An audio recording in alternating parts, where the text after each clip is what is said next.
Assalamualaikum warahmatullahi wabarakatuh. Nah, di pertemuan kali ini kakak akan membahas mengenai fungsi. Sebelum masuk lebih dalam, kita perkenalan dulu tuh dengan fungsi. Apa sih itu fungsi? Nah, di sini kakak punya contoh. Anggota himpunan A ada A, B, dan C. Dan anggota dari B ada 1, 2, 3, dan 4. Nah, untuk A, anggota dari A ini disebut domain atau daerah asal. Dan untuk B, anggota himpunan B itu disebut kodomain atau daerah kawan, atau ada juga yang menyebutnya sebagai daerah lawan. Nah, sedangkan untuk setiap anggota B yang berelasi dengan anggota A, nah di sini contohnya ada 1 dan 4, itu disebut dengan ring atau hasil. Nah, ini merupakan contoh dari fungsi. Nah, dari sini kita bisa lihat kalau fungsi syarat suatu relasi yang bisa dikatakan sebagai fungsi itu setiap anggota domain atau setiap anggota pada daerah asal itu harus mempunyai pasangan hanya masing-masing satu pada daerah kodomain. Misal nih, A dia berelasi dengan 1 dan juga A juga berelasi dengan 2. Itu bukan merupakan fungsi. Karena apa? Syarat utama dikatakan fungsi, setiap anggota domain atau daerah asal harus punya tepat satu pasangan ke daerah kodomain. Jadi dengan dapat kita katakan kalau daerah domain itu nggak boleh jomblo, tapi juga nggak boleh selingkuh, gitu ya adik-adik. Nah, di sini kakak ada contoh. Untuk yang pertama, ini fungsi atau bukan ya untuk yang pertama? Menurut adik-adik ini fungsi atau bukan? Ingat kembali ya, tadi syarat suatu relasi bisa dikatakan sebagai fungsi, syaratnya itu setiap anggota dari daerah asal atau kita sebut sebagai domain itu nggak boleh selingkuh dan nggak boleh jomblo. Hehe. Oke, berarti untuk yang contoh ini fungsi ya? Iya benar, karena setiap anggota dari setiap anggota dari domain dia mempunyai pasangan tepat satu karena dia dan nggak jomblo. Nah, untuk kalau yang kedua bagaimana ini? Benar sekali, ini bukan fungsi. Kenapa? Ada satu anggota dari domain yang jomblo, Kak. Walaupun dua anggotanya punya pasangan, tapi ini jomblo. Jadi ini bukan fungsi. Oke, paham ya adik-adik apa itu fungsi? Nah, di video pembahasan kali ini kakak akan menjelaskan mengenai sifat-sifat fungsi. Sifat fungsi itu dibagi menjadi 3. Yang pertama, fungsi surjektif. Yang kedua, fungsi injektif. Dan yang ketiga, fungsi bijektif. Apa itu? Mari kita lihat penjelasan berikut.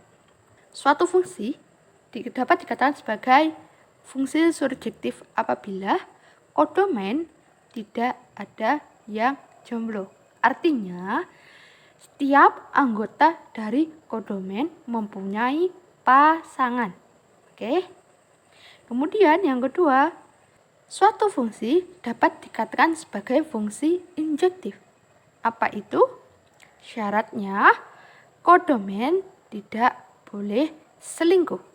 Artinya anggota dari kodomen itu gak ada yang boleh selingkuh ya. Tetapi boleh jomblo.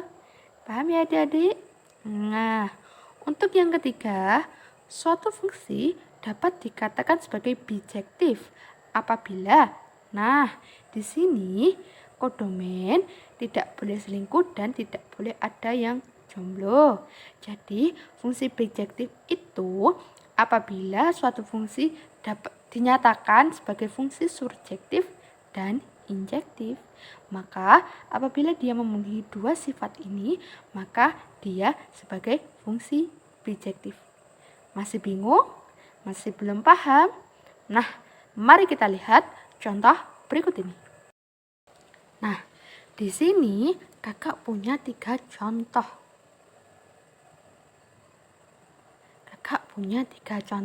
Sebelum kita menentukan apakah itu fungsi injektif, surjektif, ataupun bijektif, kita review lagi yang awal. Apakah 3 ini merupakan suatu fungsi?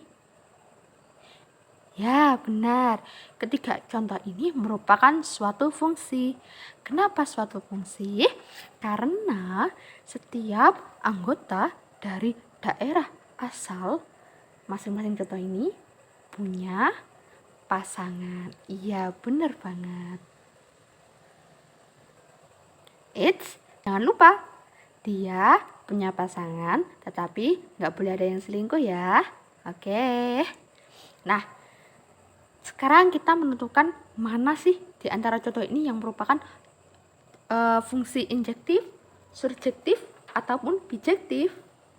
Nah, untuk contoh yang pertama, untuk menentukan sifat-sifat, kita hanya perlu memperhatikan kodomen atau ini, daerah yang menjadi tujuan panahnya ini loh, ya, di sebelah kanan, pada umumnya di sebelah kanan. Kodomen atau daerah lawan atau daerah kawan yang cukup kita perhatikan yang di sebelah kanan. Untuk yang pertama, dia termasuk fungsi yang mana? Kakak ulangi lagi ya. Untuk sifat fungsi tadi, untuk surjektif, kodomennya tidak ada yang jomblo, tetapi boleh selingkuh. Untuk injektif, kodomennya tidak boleh selingkuh, tetapi boleh jomblo. Nah, untuk bijektif, dia adalah gabungan dari surjektif dan injektif. Untuk contoh yang pertama kita lihat, kodomennya nggak ada yang jomblo, tetapi ada yang selingkuh. Jadi berdasarkan sifatnya, dia nggak ada yang jomblo, tetapi ada yang selingkuh. Berarti bukan injektif ya, karena injektif itu tidak boleh selingkuh, sedangkan di sini ada yang selingkuh. Nih, 3 ini dia mempunyai 2 pasangan. Berarti dia bukan injektif. Karena dia bukan injektif, otomatis dia juga bukan bijektif. Berarti dia adalah surjektif, fungsi yang surjektif. Apa itu? Kodomennya tidak ada yang jomblo, tetapi boleh selingkuh. Nah, dia tidak ada yang jomblo tetapi boleh selingkuh. Berarti yang pertama merupakan fungsi surjektif. Oke, kita lanjut contoh yang kedua. Nah, contoh yang kedua ini kebalikannya, Kak. Dia ada yang jomblo, tapi juga nggak ada yang selingkuh sih. Nah, yang mana ini kira-kira adik-adik? Syaratnya, kita lihat lagi. Untuk kodomen, untuk yang surjektif, tidak boleh ada yang jomblo. Nah, di sini tapi ada yang jomblo, Kak. Berarti dia bukan surjektif. Oke, berarti dia bukan surjektif. Kita lihat yang kedua. Dia tidak boleh selingkuh, tetapi boleh jomblo. Nih, loh nggak ada yang selingkuh, tapi ada yang jomblo. Ya nggak apa-apa. Berarti dia merupakan fungsi injektif. Benar sekali. Kita lihat contoh yang ketiga. Nah, untuk yang contoh yang ketiga ini gimana, Kak? Setiap anggota dari kodomen punya pasangan, tetapi nggak ada yang selingkuh juga. Yang mana kira-kira ya? Kita lihat sifatnya. Dia punya pasangan. Ya, tidak ada yang jomblo. Benar ya? Di sini nggak ada yang jomblo. Nah, benar. Kemudian, tidak boleh selingkuh. Dia nggak ada yang selingkuh. Benar sekali.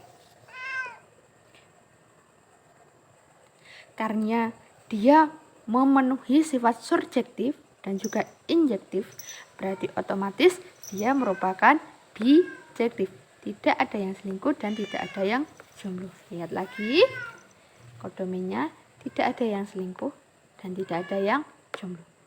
Oke adik-adik, sampai sini paham ya mengenai sifat-sifat fungsi. Oke, sekian dari kakak. Semoga ilmunya bermanfaat. Terima kasih.